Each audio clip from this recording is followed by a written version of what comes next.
Good evening. We seem to be live. Welcome to everyone, particularly if you're new. We're going to start off. So I try and start off with a particular topic, so that the poor buggers watching after the event, hello to you too, can get some sort of consistent topic, and then we'll go through sort of random ones.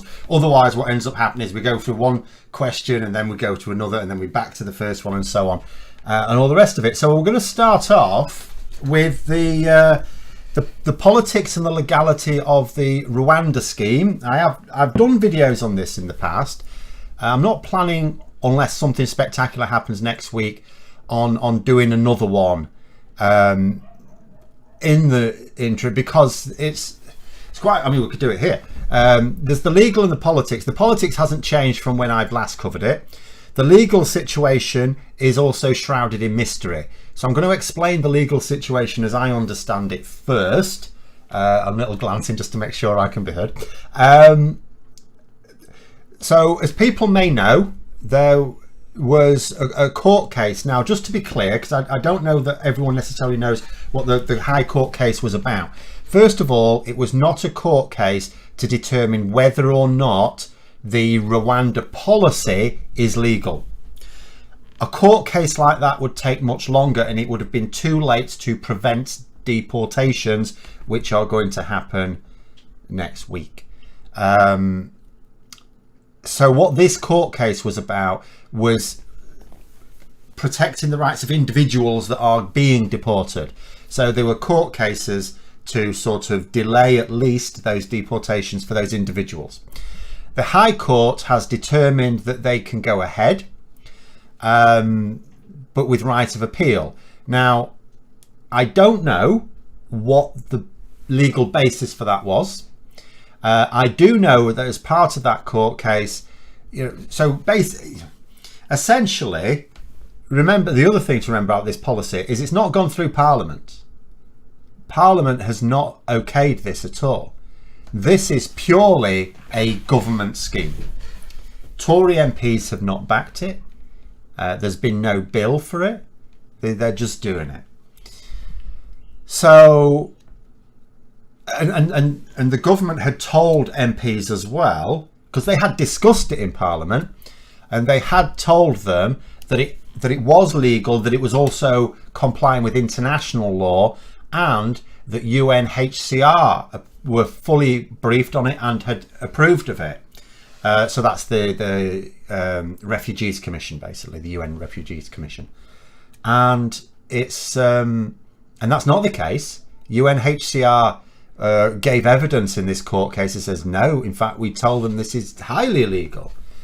So what's happened is the government have won this round. I'm not an expert on these things, but I have seen human rights lawyers saying that it is not at all unusual for court cases like this to be lost initially and then won on appeal. So the appeal has been allowed. Given the nature of this case, I imagine that appeal will be heard very quickly. Whether it's in time, I don't know. So it may well be that they are stopped as well. And then the politics, I'll go through some questions first, actually, before I carry on. So John, they're saying, should Prince Charles have said what he did concerning the Rwandan flights?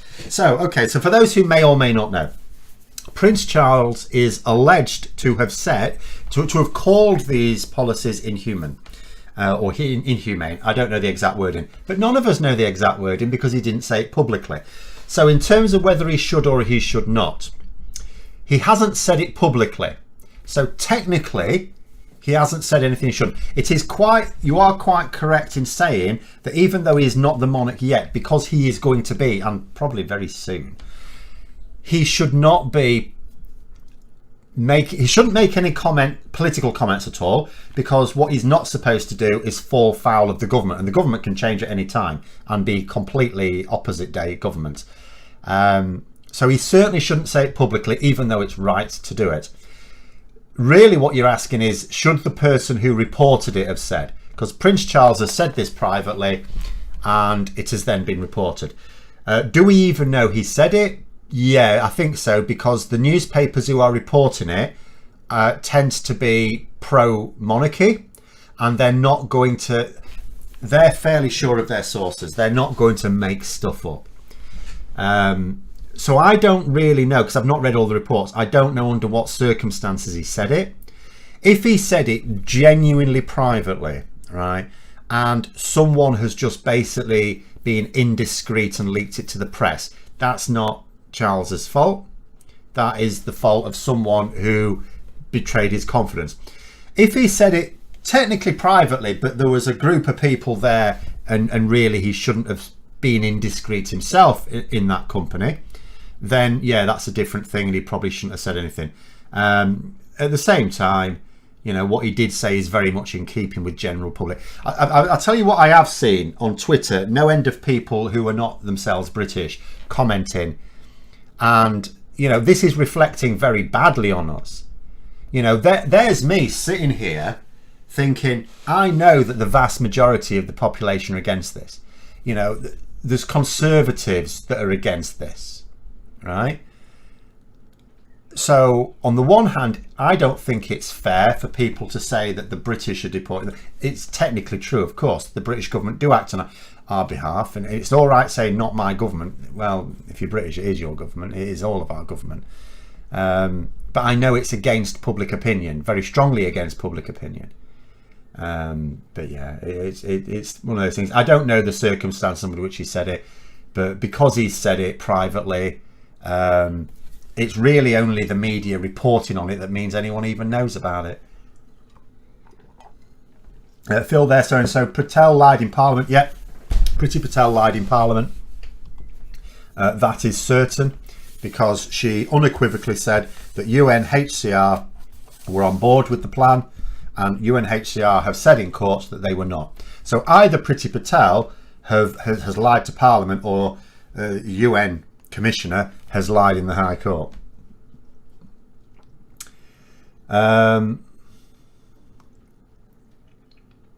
UK entered the lucrative people smuggling business and loses money on it. Typical. Well, this is the thing, isn't it? It's also costing a ridiculous amount of money. It does. See, this is the politics of it as well. Like, Priti Patel doesn't care whether these deportations go ahead or not, does she? She doesn't care.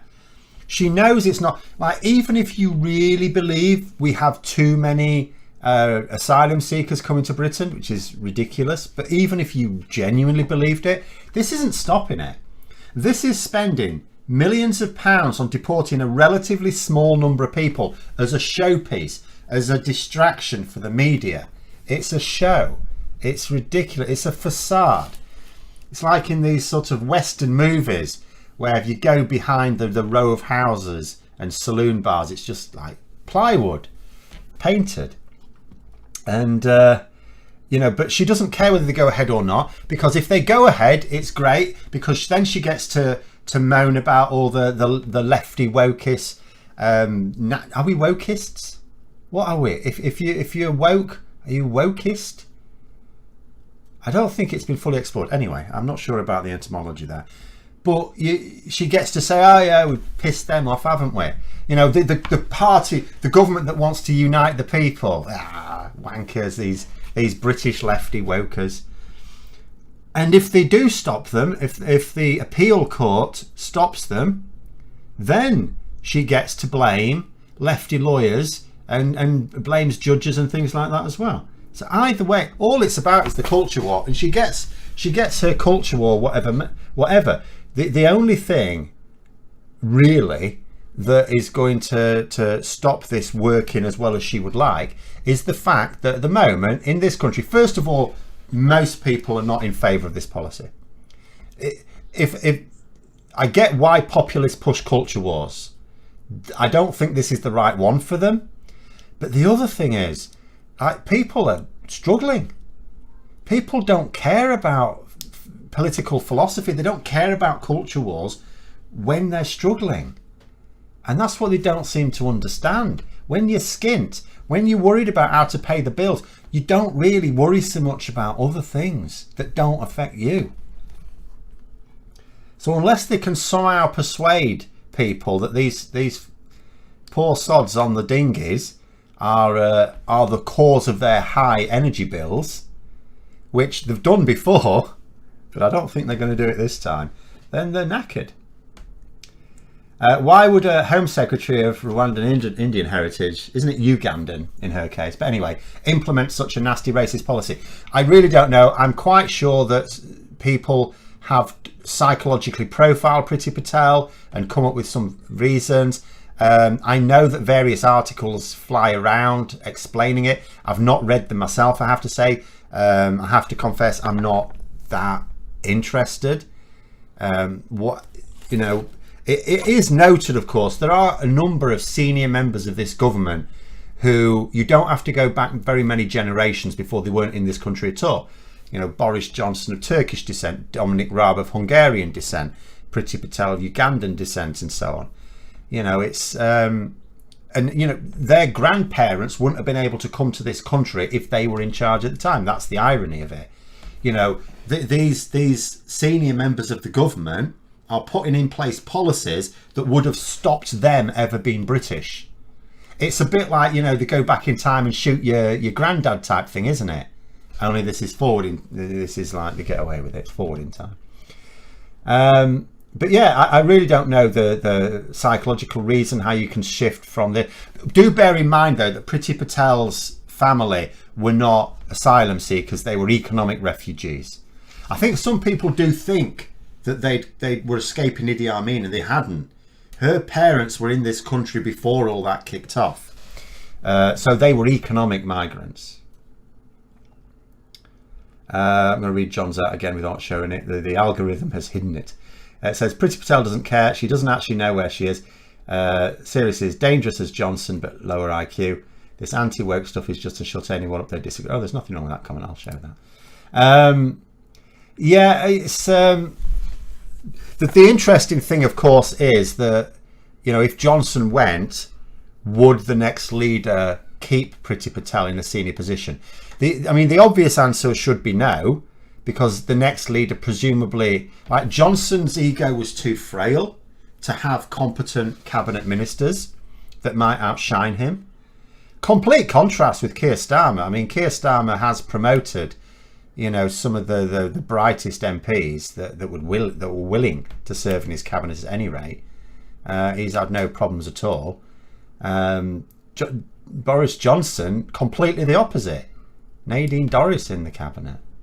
Dominic Raab, Priti Patel. But it is possible that the next one would keep her in as well. I don't know. But it's but yeah, I mean that's the long and the short of it with the latest thing. The legal position is we don't know the reason why the High Court sided with the government on this one. I don't want to speculate. We are told by human rights lawyers that you often win these on appeal anyway. It's not a court case into the general scheme, so you know it's just going to keep happening. This the scheme itself is surely illegal. I mean, it'd be absolutely ridiculous. I have not seen a legal expert, an independent legal expert, look at this and go. I've even seen some right-wing legal experts looking at this and going, "This isn't legal." It's absolutely ridiculous. But anyway, right, let's have a look. Just make sure I haven't missed too much out. Oh, John's saying there, the court did not say they were given the policy to go ahead. No, indeed. Well, I'll read the rest of it anyway. It says, no, what they found was that in legal terms, the government had the right to implement a policy which complied with current law. Yeah, I mean, as I say, the point is that this wasn't a court case for the policy. It was a court case as to whether it was for the individuals that the government are trying to deport at the moment.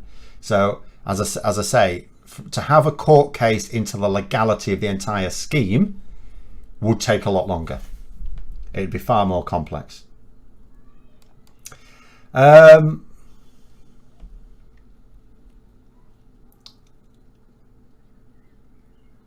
Culture wars are what the right falls upon to distract from the fact that they have no policies. Well, they do have policies. I mean, the current government doesn't seem to have too many, but generally they do have policies. It's just that they are abhorrent.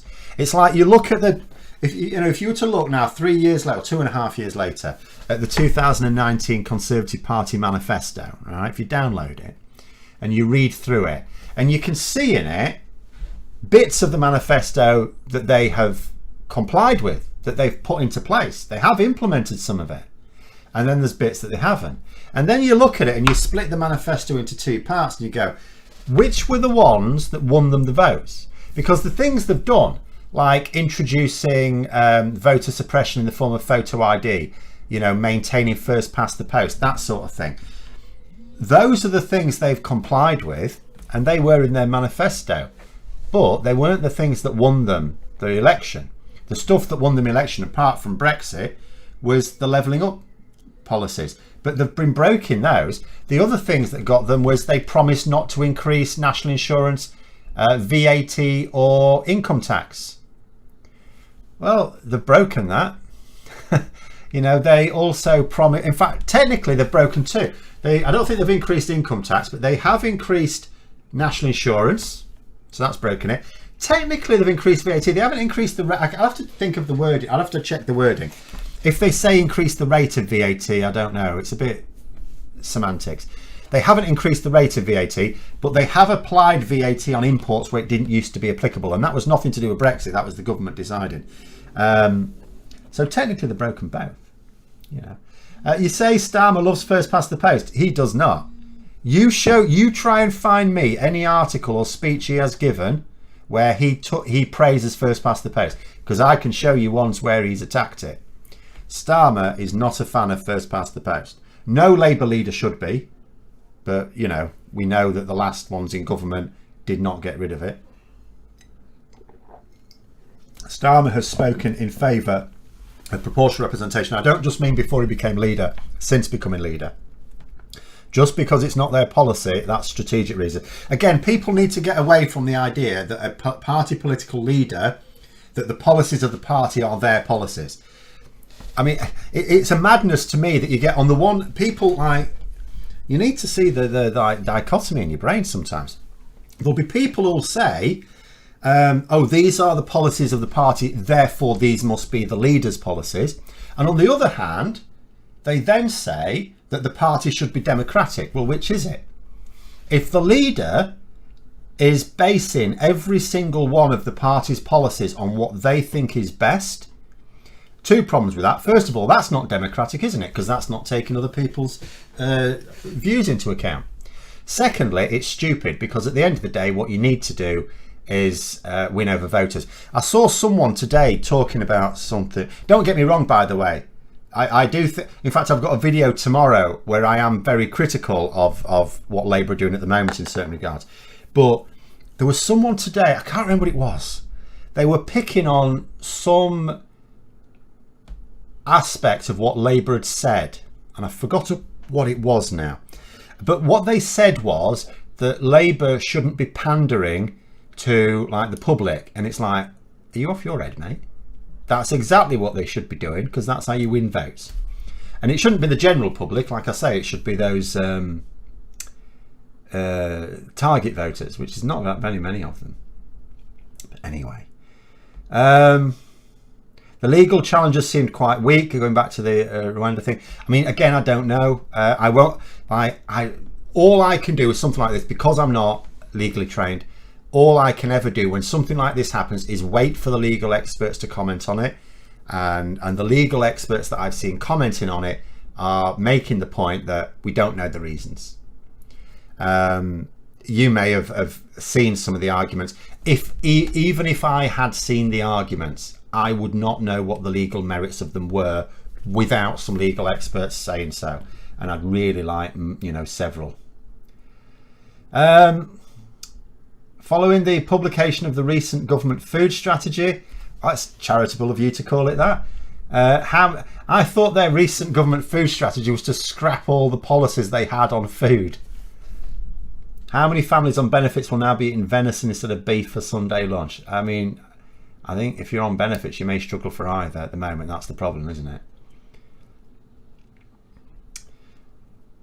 I think this is why I don't understand. It's grammatically all wrong, used by different groups to mean completely different things. Oh, what is this? Hang on. I've probably missed something in the chat here.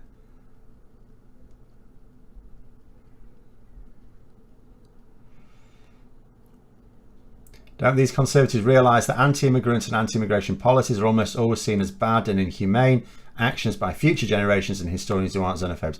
They don't care about that. They're gone by then. You consider at the moment, right? Consider Boris Johnson, because he's not. I think he's a fool, but he's not a complete idiot. He's not like Mad Nats. Boris Johnson knows that the Northern Ireland Protocol's here to stay. He can wreck it in the short term, but he knows that he couldn't last it out. But he does also know that he's not going to be in power. I don't know when he thinks he will lose power, because he's clinging on to it, but he knows he's not going to be in power forever. So he doesn't care that some other government's going to have to clean up the mess later on. COVID, he's fully briefed on what COVID is doing. He knows that long COVID rates are going up at a rate of knots. He knows that this is a ticking time bomb for our healthcare system in some years' time. He doesn't care someone else's mess to deal with.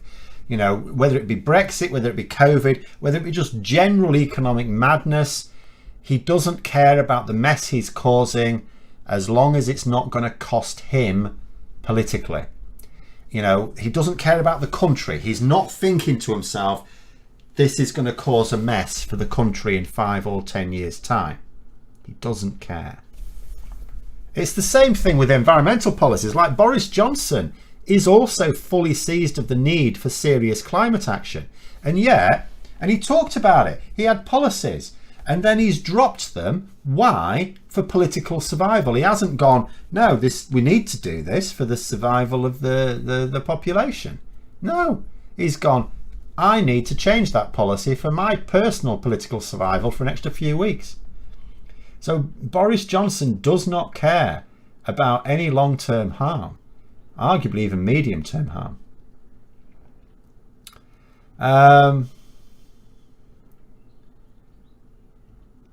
Doesn't Labour decide policies democratically at conference? No, not exactly. Conference does indeed vote on policies. There's no requirement for the leadership to take them on. Conference will vote on rules changes to the party itself. So the way, like if you think at the moment, so if we compare with the Conservatives, Boris Johnson, right? He's survived his confidence vote, so in theory he's safe for another 12 months. Had he lost that, here's two differences with Labour, and I think the Conservative system in this case is better, by the way. The first instance is if Boris Johnson had lost that confidence vote, there would have been a new Conservative leader in due course. That's all there is to it. Nothing Boris Johnson can do about it. But he's won it, so in theory he's safe for 12 whole months. But the 18 Tory MPs who formed the 1922 committee can vote to change those rules to whatever they like. Now, in Labour, neither of those things would be the case, because in the second case, the leadership challenge rules have to be voted on by conference, as they were last year. They were changed last year. And the other thing is, as we know, when Jeremy Corbyn lost a vote of no confidence, he still ended up as the leader. Because and at the time people did actually think that might have been against Labour Party rules, but I don't know what really went on with that. But either way, he remained the leader even though he lost the confidence vote, because MPs can do nothing about it. So it's a very different system. But the actual policies, what goes in the manifesto, Labour's manifesto, will be down to, ultimately it will be down to Keir Starmer. He can insist that anything goes in that he wants and out anything that he doesn't want, but Keir Starmer is quite famous for wanting consensus, a little bit too much, I think. If I go back to an example, with the Beergate thing, and I said that what Starmer should have done is immediately said, if I am found guilty, after appeal I will resign. He should have just thrown that out there, and there was several days delay, and I said it was better late than never, but he should have said it sooner. It turns out he wanted to say it sooner, but that people, advisors and others, members of the shadow cabinet, were against the idea. So he basically held on for a few days to persuade them that it was the right thing to do. Now, I'd still say it would have been better if he'd have done it quicker, but at the same time, that is the actions of someone who wants consensus, who doesn't just press ahead with what they think is best, that wants other people on board. And whatever whatever your views on Starmer are, I think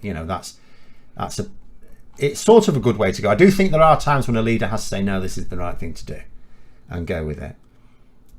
But anyway, have I read the recent article in today's Guardian from Michael Heselton? Yes, I have. It was yesterday, I think I read it, about how the Murdoch media and that are waking up to the futility of Brexit can only get worse. Yeah, when they say they're waking up to it, I mean, obviously the Murdoch media knew full well what Brexit was going to be. They know full well what it's going to be. So I don't know that I agree waking up to it. What you are starting to see, and this has been noticeable for a couple of weeks, is a shift in the way they're reporting on it now. They are still fighting a rearguard action, because when you read some of the article, like if you read some of the headlines, it does sound like they're savaging Brexit. And then you read the whole article and they're really trying to, it's like they're trying to say to people, yeah, Brexit's really terrible, but we have to stick with it, type of thing. They're not giving up on it. They're not briefing against Brexit. What I think they're doing is they're acknowledging that people are going to start to see the damage of Brexit, and they will lose credibility if they keep denying it. So they're admitting the damage of Brexit, but persuading them that reversal is not the answer, that other things are the answer. Like even the Times, which is not exactly Brexit supporting, had an editorial piece where it was saying that the problem with Brexit was the fact that we didn't deregulate. Oh, that was the problem. We didn't completely trash our standards to the point where we can't sell any of our produce around the world. Yeah, that was the problem. That's what they think. They thought that we were going to be able to, they thought that our post-Brexit future was going to involve like competing with the sweatshops of the world. Does that sound like the sort of future British workers want? We're going to try and compete with China and India. That was the plan, was it? Lower our standards, and they mean employment standards, workers' rights, and environmental standards. Have I read the recent bylines times with the letter from Johnson's cousin? Yes, I was just reading that today as it happens, although I haven't got it up at the moment. I would always recommend people read Byline Times, by the way. Of all the, and it's not a mainstream paper, but it is out there. It's the only one that seems to apply very sensible journalistic standards. I mean, you do get some good things in The Guardian as well.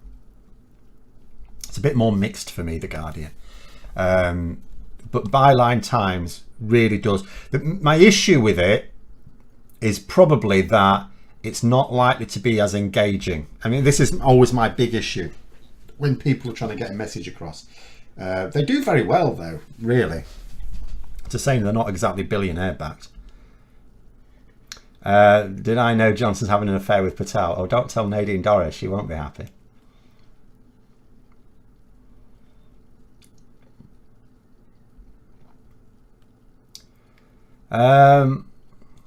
What do we need to get the Labour Party to embrace TikTok, Twitter, etc.? I would settle for them embracing YouTube. See, I think they should do decent content on all platforms, because it's effectively zero cost. It pays for itself, and why wouldn't you try and reach everyone? But the absolute nonsense, I don't know whether I've talked about this in the past. Graham Hughes, people may know Graham Hughes, and he managed to speak to Labour's, he got an introduction to a member, he didn't say who, or did he? I can't remember. I'm not going to say anyway. A member of the shadow cabinet, and he got to have a meeting with Labour's social media team. It's not as grand as it sounds, and like it's two people in a broom cupboard. And their view, I'm not saying the view of the social media team. The social media the people in that team may well be perfectly sensible and are being overruled by the leadership. But the view was that Labour are targeting the elderly, and that was a reason for not using YouTube. I was like, you what? In fact, I can do this on here. Hold on. Let me have a look here. But basically, my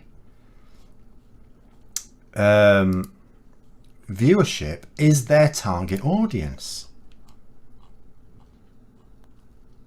Right, let me just... right, let's just do a quick screen grab.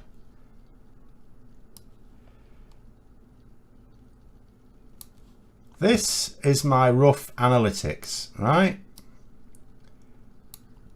That's the last 28 days, but it's fairly typical. I mean, you just look down here and it's the age profile is exactly what Labour are going for. In excess of 50% of all my viewers are over the age of 55 or 55 or over. And Labour say, oh, targeting elderly voters. Are you? Then you should be doing stuff on YouTube, shouldn't you? Absolute turnips. I give up. I have tried to, and every now and then, again, someone on Twitter, there's an MP, a Labour MP on Twitter, Justin Madders, and he was saying, you know, he was responding to an article that's critical of Starmer's messaging, and he's saying, I don't think it's fair to say that we don't have policies here, and he's provided a link to some of Labour's policies, and he's missing the point. Yeah, we know Labour have policies, we don't know what they are. Well, I know what they are because I pay it, you know, I can spend the time finding out. But people on the street don't know what they are. And it's all right moaning, oh, we have got policies. Yeah, people don't know what they are. Tell them. Establish lines of communication. But anyway, I give up every now and then. I have tried to email in and try and get somewhere. You get nowhere. I get nowhere. Peace in the Media today also talked about Starmer thinking that it's not up to him to come up with ideas, but he welcomes ideas of others to discuss as possible policy initiatives. Yeah, I saw that as well. Again, we don't necessarily know that's true. I don't think it's a bad position to have, because at the end of the day, Labour employs, they're not all, like, sometimes they're voluntary, but they have policy teams. It is always the case. You know, party leaders are not supposed to be sat there thinking up ideas. They're the ones who decide which ideas go forwards and which ones don't. What's supposed to happen is you have your policy teams who come up with policy ideas. Then you subject them to some polling. It could be focus groups. They quite like focus groups to a certain extent, but the way they run focus groups is really, but I was involved in one once, it's an absolute shambles. It's absolutely ridiculous. So they should bin them. If they're not going to do them properly, bin them. But they should subject it to some sort of polling to test the water, right? And the ones that pass muster, then you start to drill down a bit of detail. That's actually the right way to do it. I just think there's a step missing in there. There is a step missing. But anyway, there you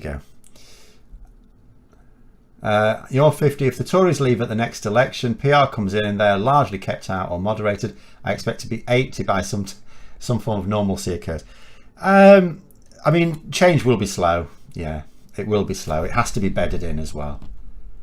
Share my demographics for Labour. Don't you think I haven't? I emailed them. It all goes in the bin as far as I can tell. All goes in the bin. I've emailed Labour. I've emailed individual Labour MPs. No, there's no point. They're not interested. You know, and I make it quite clear that I am someone who is established on social media, and I must know something. I must have learnt something. No.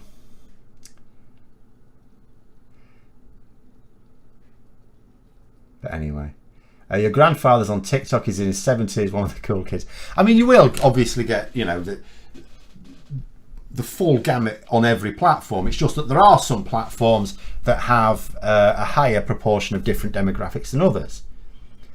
You know, YouTube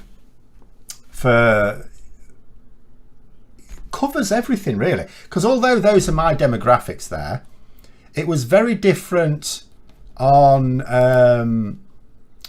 when I did the gaming channel. I mean, that would have been skewed towards the younger end still. You know, so you can get everything there. But, you know, for news and politics, you've got plenty of elderly people. But anyway. And don't do interviews where you're handed an open question to name your key policy and you can't name a policy. Well, the thing, all right, they have to do interviews and they have to expect difficult questions. They just stop them being as difficult by working out in advance. Obviously, yeah, Labour are going to be asked about their policies. They have to make sense. If you're referring to the Yvette Cooper one, I mean, I mentioned that one. In fact, I think I mentioned it in the video that's out tomorrow. That was painful, absolutely painful. And it's because they've got the wrong policy.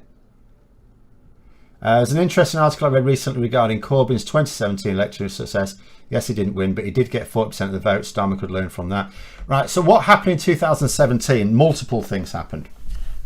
First of all, it has to be said, from Corbyn's point of view, he stayed pretty well on script. Complete contrast to 2019. In 2017, he stuck to the plan, right? I was quite impressed. In 2019, like the most famous example I can give of where it completely went off the rails is on one particular day, the shadow cabinet had been briefed on their health policies. So they were all going out to do the interviews on their health policies, NHS policies, that sort of thing, right? Then that's when Corbyn dropped the free broadband. And it's like, okay, it's a decent policy, but he hadn't discussed it with his shadow cabinet. They went out thinking they were going to be talking about healthcare. Then all of a sudden they're being asked about this free broadband. They're going, what? Huh? You know, complete shambles 2019. So first element, 2017, they behaved themselves.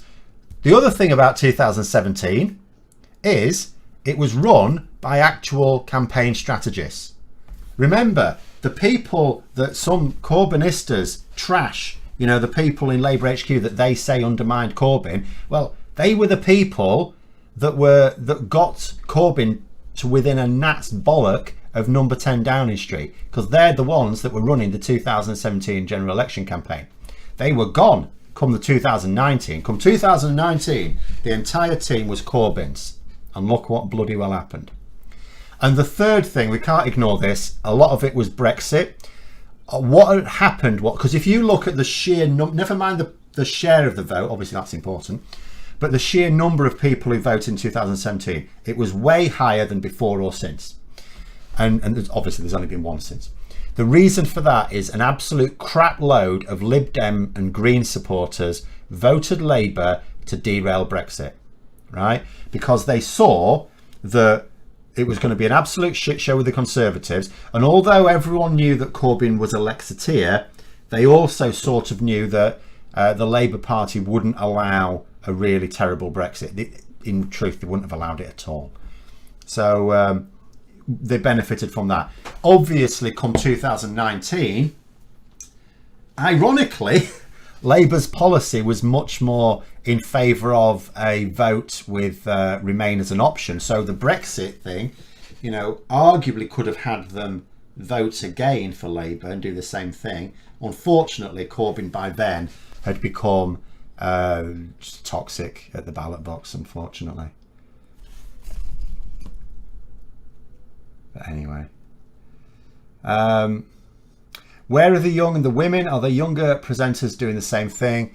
There are younger presenters doing the same thing on YouTube. In terms of the women, I mean, I have to say, I don't know what it is for YouTube in general. It's oddly enough roughly the same split as I had on my gaming channel. 90% male, 10% female, roughly. Now that could be me. That could be just me. But yeah, so I don't actually know what the male-female split is on YouTube. What you'd need to ask are maybe some female YouTube presenters. But anyway, we seem to have moved on to Labour MPs here. Seems UK Labour is just too conservative. Well, depends for who, doesn't it? To someone like me, or someone on the left who's much less compromising, then it can seem that way. Although I still draw the line, and I had to say this on Twitter to someone today, anyone trying to say they're the same thing, it's absolutely ridiculous. But that's where the voters are. The voters are not conservative as such. The voters are clustered around the centre of politics. If you want to win an election, you have to target those people. And they're also the swing voters. Like, if you try and imagine in a simplistic term, if you imagine left wing, right wing, right? So people who are left wing and are going to vote, they don't switch between voting Labour or Labour 1 year, Conservative the next, do they? If you're on the left of politics, you don't swing between Labour and the Conservatives. And if you're on the right, you don't really swing between Labour and the Conservatives either. You know, if you're in the centre, you do. So the thing is, not only are most voters around the centre, but almost all of the people who might flip between Labour and the Conservatives are around the centre, the point where the two parties meet. You know, it stands to reason. And that's reflected in polling as well. But I mean, empirically, it's just obvious.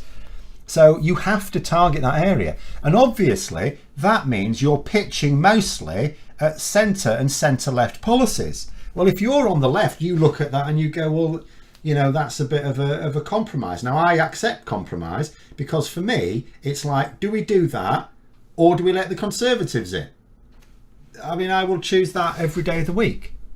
And if I can quote West Streeting, twice on polling day. But,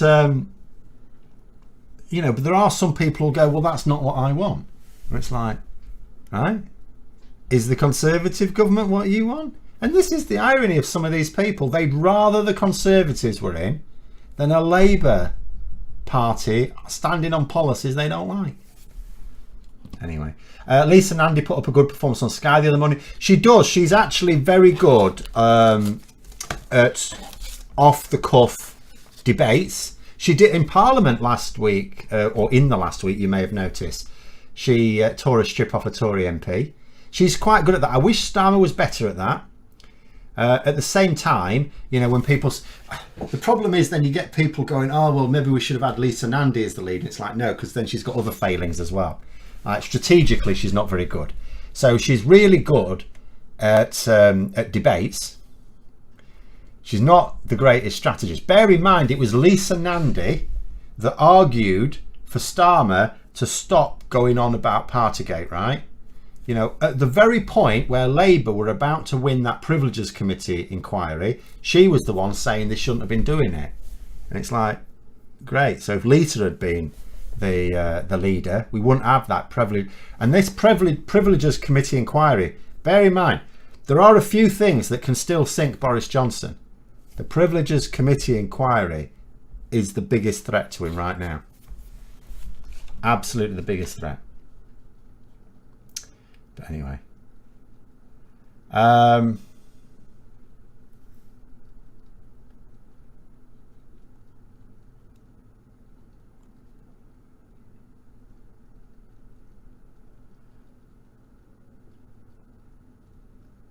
Starmer's the MP that contributed the second vote to the manifesto. Yeah, you mean the thing that gave them a credible Brexit position? Yes, he did. Which is why it's maddening to me when people try and suggest that Starmer's made peace with Brexit and he's going to try and make it work. Of course he's not. It's a pissing slogan. He knows he's not making Brexit work. I don't actually know what the situation is with Brexit. Labour in terms of their long-term Brexit planning. I really don't. I am discussing this in a video tomorrow, and it's a little longer than normal, so I don't want to repeat it all. But it was. There is an element of the fact that because the Tories have such a hard Brexit, they're going to bequeath to Labour such a hard Brexit that Labour can actually stop short of single market membership and still achieve a noticeable economic boost. My issue is that we will still lag behind comparable economies without that re-entry to the single market. And I'm going to be perfectly honest, I don't actually understand how it might be possible to go into the single market and yet somehow not negotiate a customs union with the EU, even if it's a weaker one. I don't actually understand why we've got at the moment a Tory MP talking about single market membership. In the Times editorial single market membership, we may start to see more of it over the next year. I don't get why we're talking about that, and yet somehow still the customs union is off limits. That's an odd one to me. But anyway,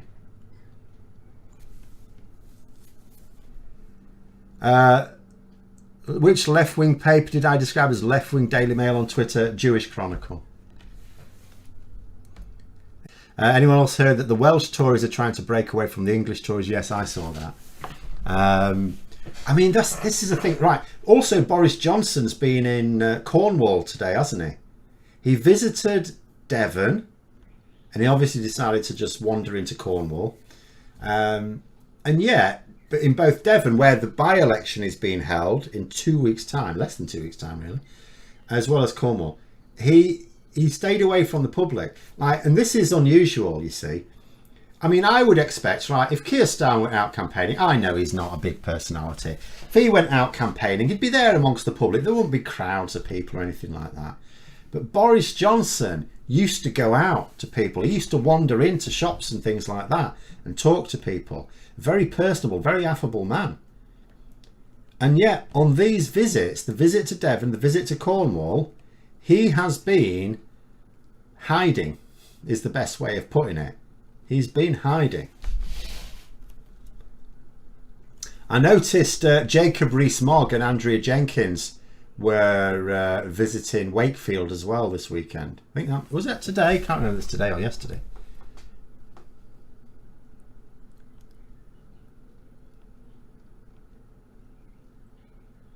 But anyway, have I seen Boris Johnson's excuse as to why the UK is facing the lowest growth in the G20? It's technically the second lowest. Russia's gone to have the lowest. Where was I? Sorry. Said we're out of sync with other OECD countries' growth cycles because countries emerged out of the pandemic first and had faster recovery. I hadn't actually seen that. I suppose that's the obvious fiddle you would play, isn't it? That is the obvious fiddle you would play. The downside, you know, be fair, I'll be perfectly honest with it. If I were advising the Conservative Prime Minister, that is probably what I would advise. Because, you know, cycles aren't always aligned. What I would ask, though, is, first of all, I would say have two comments about that. The first one is if I were challenging that, I would say, so why are the other countries in step with each other and we're not? Why was it that we, as an island, took so much longer than the rest? And the second thing I would say is I wouldn't sweat that, because unless there is a general election this year, in 2.5 years' time, he's not going to be able to claim that, or whoever's leading them won't be able to pull that dodge again. Because remember, they say we're now... Sajid Javid was saying again today that we're not in a pandemic anymore. He said the pandemic's over. Again, unequivocally. He says COVID's still out there, but it's not a pandemic. Clear as crystal, it's not a pandemic, right? So, in 2.5 years' time, when it'll have been about 3 years since they said COVID's basically done and dusted with, they are not going to be able to say that our still stalled growth and high inflation is down to that. I do know by criticising that Jewish paper, according to Starmer, I'm an anti-Semite and not welcome the Labour Party. Bollocks. It's so bad. The reason I said it's worse than the Daily Mail in some ways is because there are the media laws in this country are absolute bollocks. The Levenson inquiry was fairly robust, but not all the recommendations were put in place. And Boris Johnson promised in the manifesto to get rid of what few there were. It's basically the Wild West. And yet, even the Daily Mail manages to generally stay on the right side of what are very weak laws. Jewish Chronicle doesn't. Gets taken to court and loses all the time.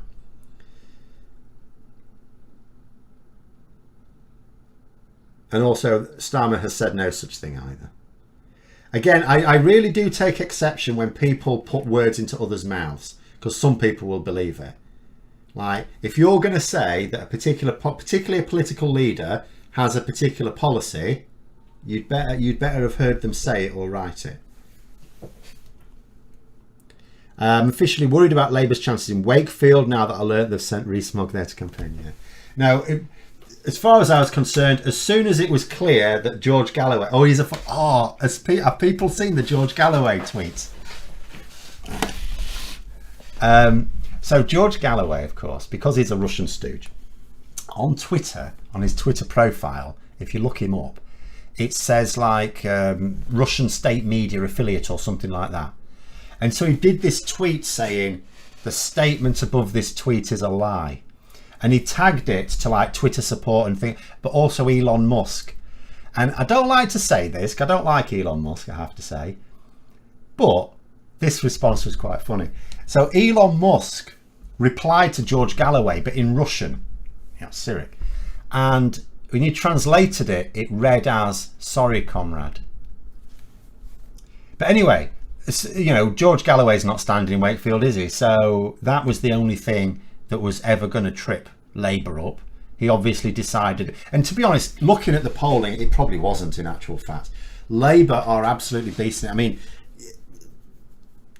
really what I want, because I can see the Conservatives downplaying it. They could easily say, well, Wakefield was Labour before anyway. You know, it's an easy thing, easy come, easy go type thing. It'll concern other red wall Tories, but they can dismiss it. But if Labour win it by a large margin, people will instantly say that this is the sort of thing that happened when Labour were last in power. Because since Labour fell out of power in 2010, Wakefield has been Labour up until 2019, but you'd call it a marginal when you looked at the results. I'm just going to have a look here. Excuse me. Excuse me. Right, what do I want? Here we go. Wakefield results. So obviously the Conservatives won it by a fair old margin in 2019, but before then Labour won by 4.7% in 2017. It was 6.1% 2015. It was like 3.7% in 2010. But if you go back to the times when Labour were winning elections, like 2005, it was 11.8%, and then 2001 it was 19.3% more votes than the Tory, and it was an absolute beasting in 1997. So Wakefield was won with a big share of the vote when Labour were winning power. Since they lost power, it's been more marginal. So if Labour win it, but they win it, they just win it, you know, by a few thousand votes or something, Conservatives could arguably downplay it and just say it's sort of reset to pre-2019. If Labour win it massively, if they win it big, people will inevitably have to point out that there hasn't been a margin like this since Labour were last winning elections.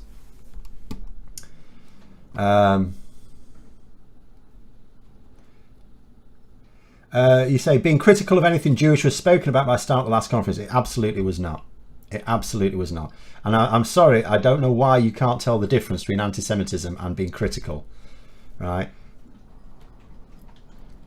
Starmer himself, remember, I don't know if you remember, a few weeks ago when Israeli police officers basically murdered a journalist and then disrupted her funeral.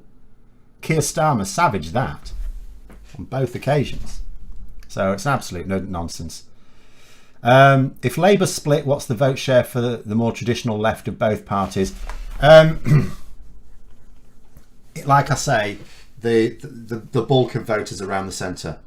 If we had proportional representation, because Labour won't split without it. Remember, the people who are in what you'd call the hard left of Labour, the tankies, they are the smarter Socialist Workers' Party members. These are people who, all other things being equal, would be in the Socialist Workers' Party. Not well. To be fair, Socialist Workers' Party is a Trotskyite party. Not all of them are Trotskyites. Ironically, Starmer was a Trotskyite. Hopefully not anymore. And I think he has pretty much said he's not anymore. But, you know, something similar to that, let's say. Now, if we had proportional representation, I can see that happening. Because they could then win seats. At the moment, they can't win any seats. They know they can't win any seats. The only way to win seats is by being in Labour. It's very much like the ERG. The ERG are not really Conservatives. You know, but they joined the Conservative Party because they knew they weren't going to get elected as BNP or UKIP members. This was not occurring. So they joined the Conservative Party and worked from the inside there. So in terms of Labour splitting, I can see it splitting.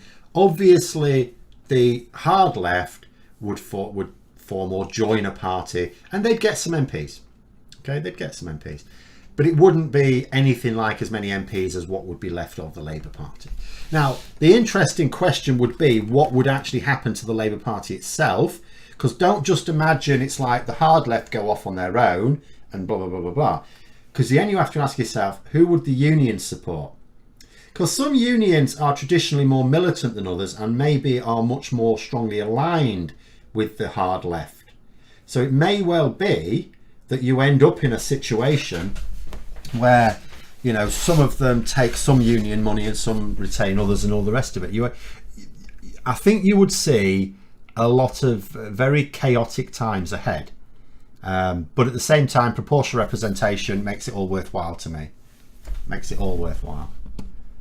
Because they'll still be in power, they'll just have to share it.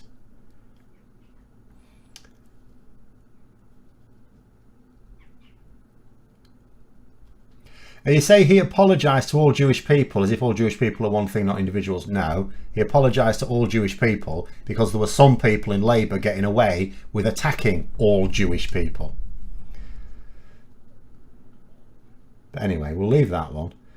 See, Boris flew to Blackpool on taxpayer-funded jet to save his premiership while his minister, Helen Wheeler, branded it a god-awful place. Yeah, I mean, it's one of those things. See, the thing is, a lot of people have done that. She also said the same about Birmingham, technically. She implied it about Birmingham. And it's one of those things. I tend not to give them shit about saying things like that, you know. There are some I mean, I'll be honest, I don't think Blackpool or Birmingham are god-awful places. I've been on holiday to Blackpool. It's lovely. It's a poor town. You can go to some places, you know, where it's like, it looks a bit shit because it's a very poor area.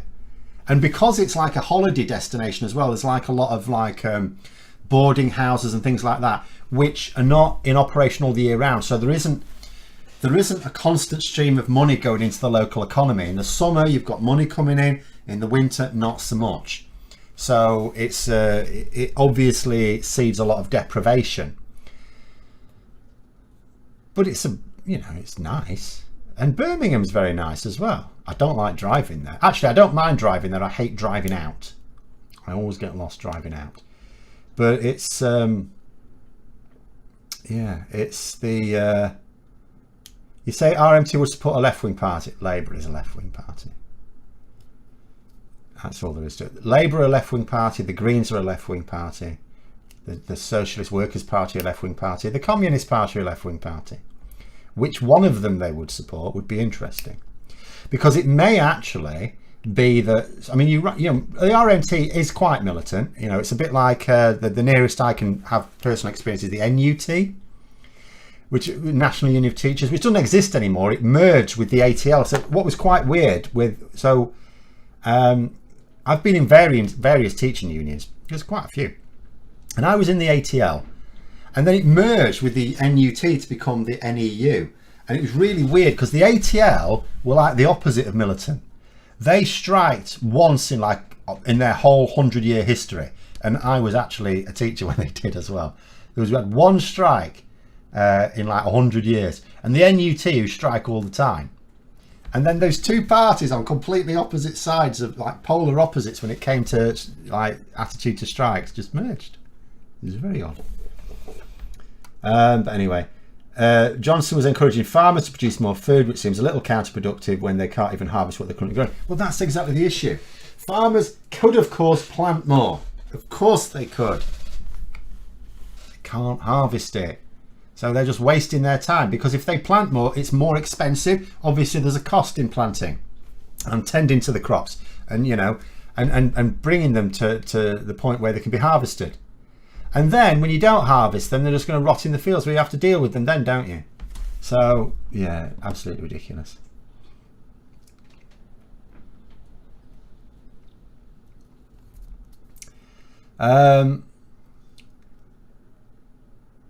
Blackpool is a place to holiday before the Easter period. At least then you know that the sheets are clean. Oh dear. I thought you said the streets.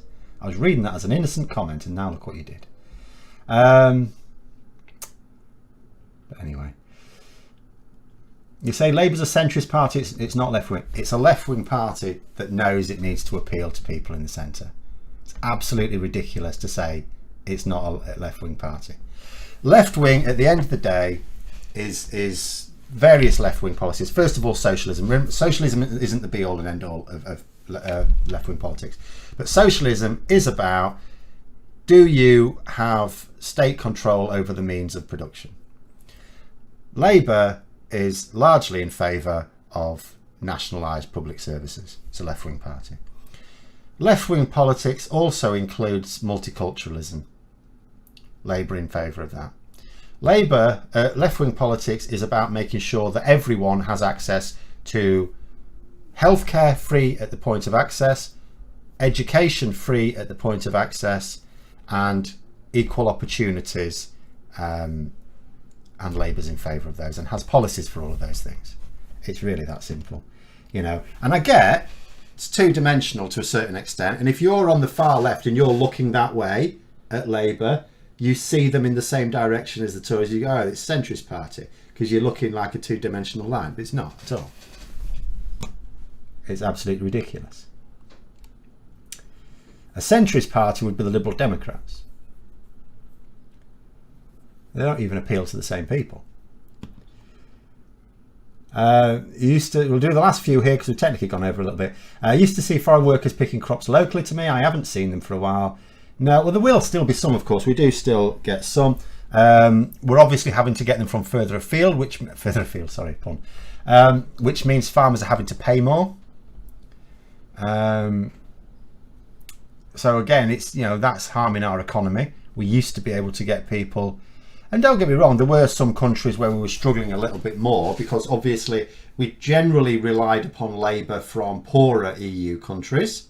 Well, as those countries have been in the EU for longer and their economies have picked up, they're less likely to come over, but they were still coming over.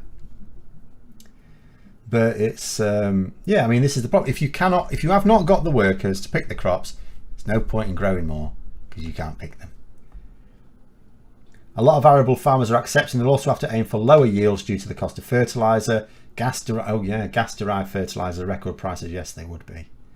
Absolutely. Tell that to Progress and Labour first. I will tell it to anyone. Whether they listen is another matter. But anyway. Shame you can't bottle the Tory party conference. So much pure unadulterated fertiliser there. I am looking forward to this year's Tory party conference. I wouldn't normally pay much attention to it, other than a few keynote speeches, which I have to do now as my job. But it's, that would be interesting, wouldn't it? If Boris Johnson's still in charge, think about what's going to happen. 2 more by-election losses, another blue wall by-election loss, and a big red wall by-election loss. Privileges Committee getting ready to report maybe by then. Certainly some revelations would have come out. This Northern Ireland Protocol is going to be big next week. There's going to be a few videos on that starting tomorrow. The latest play on the Northern Ireland Protocol is reasonably likely. I know there's some people that think it's very likely. I'm just going to say reasonably likely. Reasonably likely to blow the Tory party open again and have them split like they did a few years ago. And all of that, Boris Johnson going into the Tory party conference with all of that under him, he'll be trying to hide from his own party members. But anyway, I will call it there. Thanks very much for coming on. We'll be back on again, I think, next week. But yeah, have a good evening, everyone, and until next time, I'll see you later.